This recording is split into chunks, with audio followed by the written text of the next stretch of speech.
Dear viewers, আসসালামু আলাইকুম।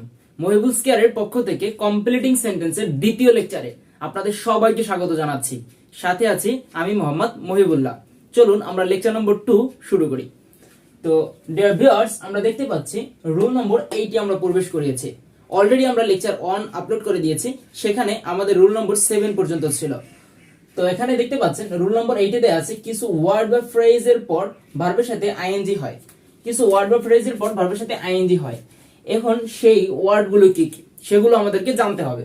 সেই ওয়ার্ডগুলো হচ্ছে would you mind, can not help, be use to, get use to, with a view to, look forward to, prefer to, divided to, addicted to, subject to ইত্যাদি।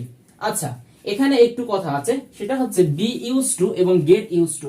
আমরা পড়েছিলাম use to যদি থাকে, ইউজ টু যদি থাকে তাহলে কিন্তু ভার্বের বেস ফর্ম হয়, মানে V1 হয়।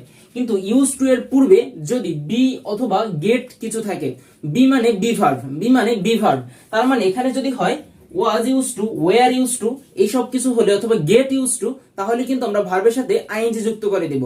কিন্তু বি অথবা গেট যদি না থেকে শুধু ইউজ টু থাকতো, শুধু ইউজ টু, তাহলে কিন্তু আমরা ভার্বের বেস ফর্ম অর্থাৎ ভার্বের প্রেজেন্ট ফর্মটা আমরা ব্যবহার করব।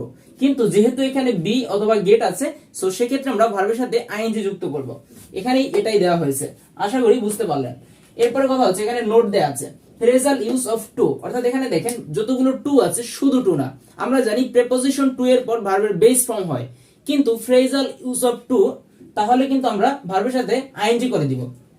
যেমন এখানে ফ্রেজাল কিভাবে, বি ইউজ টু, মানে বি ইউজড আছে এর সাথে টু হয়েছে, মানে ফ্রেজাল ইউজ হয়েছে। গেট ইউজ টু, তারপর উইথ এ ভিউ টু, এখানে কিন্তু শুধু টু না, এখানে উইথ এ ভিউ টু সাথে ফ্রেজাল ইউজ হয়েছে। লুক ফরওয়ার্ড টু এবং prefer to, divided to, addicted to, subject to. তো আমরা এটার মাধ্যমে বুঝলাম যে ফ্রেজাল ইউজ অফ টু যদি হয় তাহলে আমরা ভার্বের সাথে আইএনজি যুক্ত করে দিব। আচ্ছা, আমরা এক্সাম্পলে চলে যাই। এক্সাম্পলে বলা হচ্ছে উড ইউ মাইন্ড। যেহেতু আমরা কমপ্লিটিং সেন্টেন্স করছি, সো আমাদের কিন্তু একটা সেন্টেন্স দেয়া থাকবে, অর্থাৎ একটা সেন্টেন্সের আংশিক দেয়া থাকবে এবং আমাদেরকে ওইটা পূর্ণ করতে হবে। তো দেখো বন্ধুরা, এখানে দেয়া আছে উড ইউ মাইন্ডে দেয়া আছে। এরপরে আমাদের যে ভার্বটাই আনি না কেন, আমাদের মাথার ভিতরে একটাই চিন্তা ভাবনা থাকবে, সেই ভার্বের সাথে আমরা অবশ্যই আইএনজি করে দিব। তো দেখো উড ইউ মাইন্ড ওপেনিং দা ডোর, এখানে কিন্তু ওপেন একটা ভার্ব, ওপেনের সাথে আমরা আইএনজি যুক্ত করে দিয়েছি। এখানে তুমি যেই ভার্বটাই আনি না কেন, সেই ভার্বটার সাথে আমাদের অবশ্যই আইএনজি যুক্ত করতে হবে। দ্বিতীয় নম্বরে কথা হচ্ছে he can not help opening আজ। তো দেখো এখানে ওপেন একটা ভার্ব, কিন্তু এখানে আমরা ওপেন আজ দিতে পারলাম না, এখানে আমাদের কি দিতে হবে, ওপেনিং। কারণ আমরা জানি যে ক্যান নট হেল্প, এই ক্যান নট হেল্প যদি থাকে তাহলেও কিন্তু আমাদের ভার্বের সাথে আইএনজি যুক্ত করতে হবে, এই যে ক্যান নট হেল্প। তো রুল নম্বর 9 বলা হয়েছে as soon as plus v2 অর্থাৎ দুটি বাক্যই v2 হবে, মানে পাস্ট ইনডেফিনিট টেন্স হবে। অর্থাৎ as soon as দ্বারা গঠিত সেন্টেন্সটা, যেহেতু আমরা দুটো সেন্টেন্স অথবা দুটো ক্লোজ নিয়ে আলোচনা করছি, তার কারণ আমরা কমপ্লিটিং সেন্টেন্স পড়তেছি, আমাদের একটা সেন্টেন্স দেয়া থাকবে, বাকিটা আমাদের কমপ্লিট করতে হবে। তো এক পাশে যদি ভার্বের v2 থাকে তাহলে অপর পাশটা আমাদেরকে v2 করতে হবে as soon as যুক্ত সেই ক্ষেত্রে। তো আচ্ছা, একটা কিন্তু দেয়া থাকবে, ধর এইটা কিন্তু দেয়া থাকবে, এইটা আমাদেরকে পরবর্তীতে পূর্ণ করতে হবে। আচ্ছা, তো আমরা এখানে দেখি as soon as the thief saw the police, আমাদেরকে কিন্তু এই পর্যন্ত দেয়া থাকবে এবং এতটুকু আমাদের পূর্ণ করতে হবে। আমরা দেখলাম as soon as the thief মানে চোর যখন পুলিশকে দেখলো, he ran away অর্থাৎ সে দৌড়ালো, কারণ চোর পুলিশ দেখলে তো দৌড়াবে। তো দেখো এখানে কিন্তু দেয়া আছে he saw, অর্থাৎ এখানে দেয়া আছে v2, সি থেকে saw হয়েছে এবং রান থেকে ran হয়েছে। তো এটাও কিন্তু ভার্বের পাস্ট ফর্ম, অর্থাৎ এটাও দেয়া আছে v2, এটাও দেয়া আছে v2। তার মানে আমাদের এই পাশে যেটাই বসাই না কেন, আমাদেরকে অবশ্যই ভার্বের পাস্ট ফর্মটা বসাতে হবে। তো এখন আমরা দেখব রুল নম্বর 10।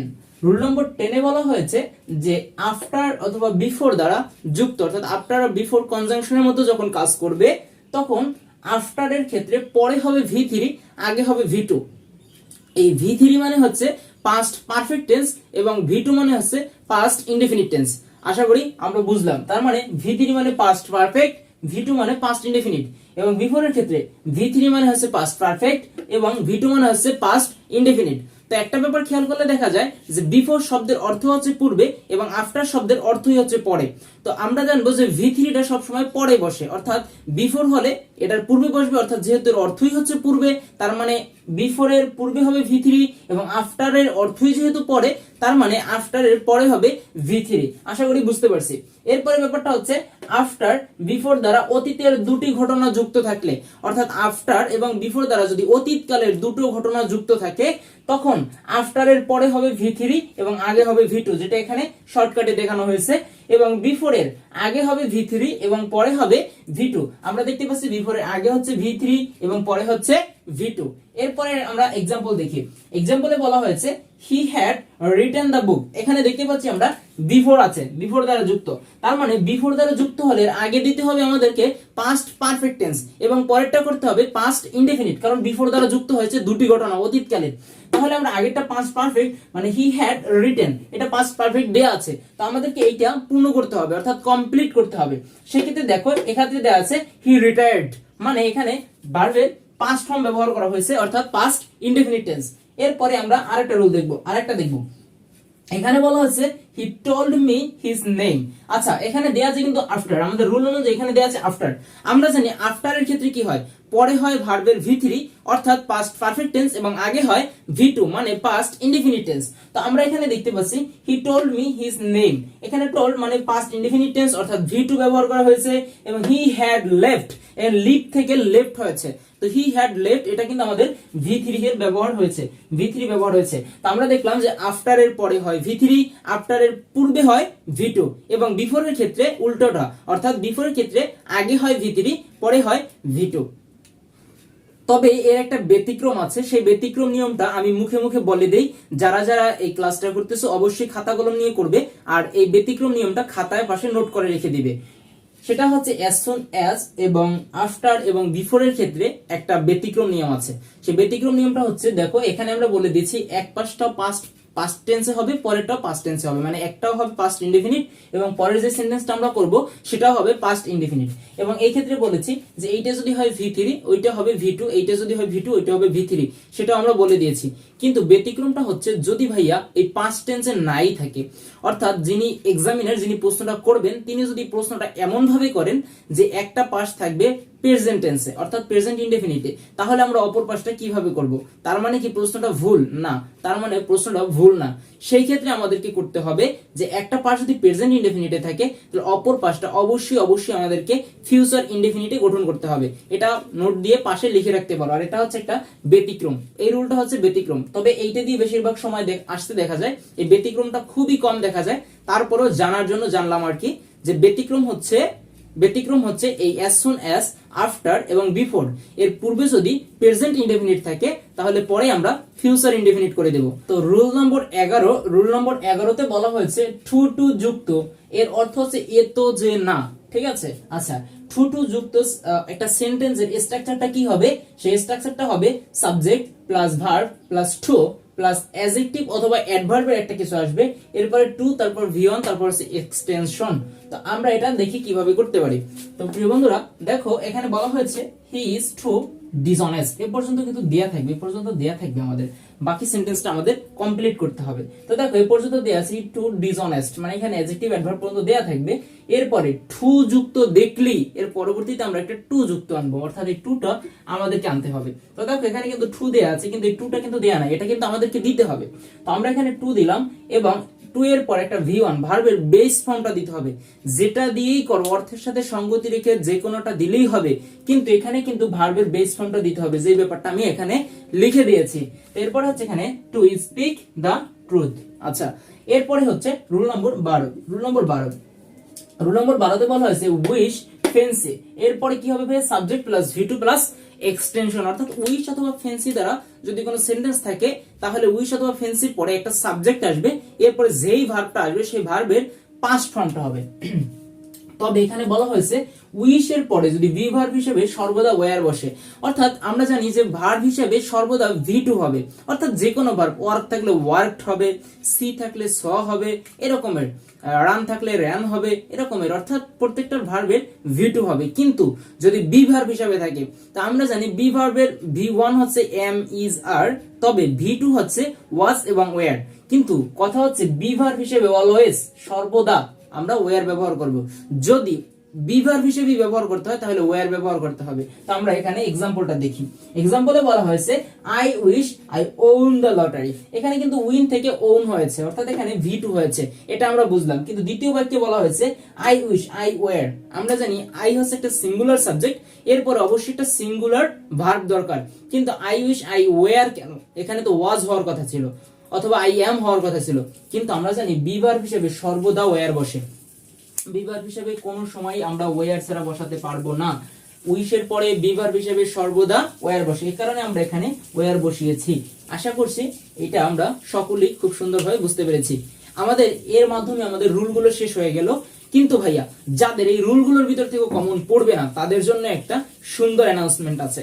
তো সেটা শুনতে অবশ্যই ভিডিওটা শেষ পর্যন্ত দেখতে হবে। প্রিয় বন্ধুরা, আমরা ইতিমধ্যেই আমাদের কমপ্লিটিং সেন্টেন্সের যে রুলগুলো ছিল সেগুলো কমপ্লিট করে ফেলেছি। তো আমরা এখন শিখবো যে কিভাবে রুল ছাড়া যদি বাহির থেকে কিছু আসে তাহলেও আমরা কিভাবে অ্যান্সার করতে পারি। তার কারণ সবগুলো তো রুলের ভিতর থেকে আসবে না। তো দেখো বন্ধুরা, এখানে বলা হয়েছে কোনো নিয়ম না থাকলে যে কোনো একটি কনজাংশন দিয়ে সেই কনজাংশনের নিয়ম অনুযায়ী লিখতে হবে। অর্থাৎ আমরা এতক্ষণ ধরে যে 12টা নিয়ম পড়লাম, যদি কোনো নিয়ম না থাকে তাহলে এদের থেকে যে কোনো একটি কনজাংশন টেনে হিস্ট্রি নিয়ে আসবো এবং সেই কনজাংশন অনুসারে আমরা লিখবো। তো দেখো বন্ধুরা, আমি এখানে এক্সাম্পল দিয়ে বুঝাবো।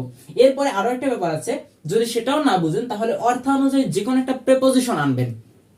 যে কোনো একটা প্রেপোজিশন আনে দুই একটি ওয়ার্ড লিখে দিলেই হয়ে যাবে।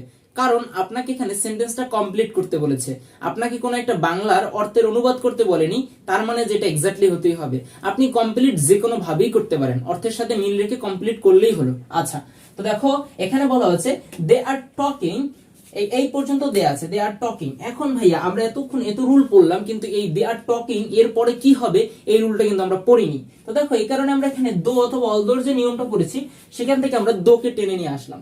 কারণ দো এর পর ইট ইজ প্রোহিবিটেড। প্রোহিবিটেড শব্দের অর্থ হচ্ছে নিষিদ্ধ, মানে এখানে কথা বলা নিষিদ্ধ। আচ্ছা, তো এই ব্যাপারটা হচ্ছে কথা। এরপরে দ্বিতীয় নম্বরে দেখো একই জিনিস দেয়া আছে, একই জিনিস দেয়া আছে দে আর টকিং। তো আমরা এখানে করলাম একটা প্রিপোজিশন আনলাম অ্যাবাউট দ্য প্রবলেম। এখানে কথা বলা সমস্যা আছে, ঠিক আছে। তো একই কথা আমরা শুধুমাত্র এখানে একটা প্রিপোজিশন এনে দুই একটা শব্দ বসিয়ে দিলাম তাও হবে, এবং এখানে আমরা দো অলদো নিয়ম বসাবো তাও হবে। অর্থাৎ আমরা যে কোনো একটা নিয়ম এনে এখানে বসিয়ে দিব, অর্থাৎ অর্থের সাথে সংযুক্ত রেখে সঙ্গতি রেখে অর্থটা হলেই হলো। কি লিখলো, কে কি লিখলো এটা দেখার বিষয় না। আশা রাখি আমরা ক্লিয়ার হয়েছি ব্যাপারটা। তো এভাবে করে যদি আমরা দেই, আমি আশা রাখতেই পারি যে আমাদের আর কোনো সমস্যা হবে না। আমরা এবার কথা বলবো, আমাদের একটা প্রশ্ন এসে থাকে প্রবাদ থেকে, ইংরেজি প্রবাদ থেকে আমাদের একটা প্রশ্ন এসে থাকে, সেই ব্যাপারটা নিয়ে আমরা কথা বলবো। তো দেখো আমাদের প্রবাদ থেকে যে প্রশ্নগুলো আসে সাধারণত আমার ঘুরে ফিরে দেখা যায় যে সেই 20 থেকে 30টি প্রবাদ থেকেই সাধারণত আসে। এই প্রবাদগুলো আমাদের মুখে মুখে অহরহ বলেও থাকি আমরা, honesty is the best policy, man is mortal, এইসব প্রবাদগুলো থেকে আসে। তো কোন কোন প্রবাদগুলো মোস্ট ইম্পর্টেন্ট সেই প্রবাদগুলো আমি এই ভিডিওর ডেসক্রিপশন বক্সে দিয়ে দেবো।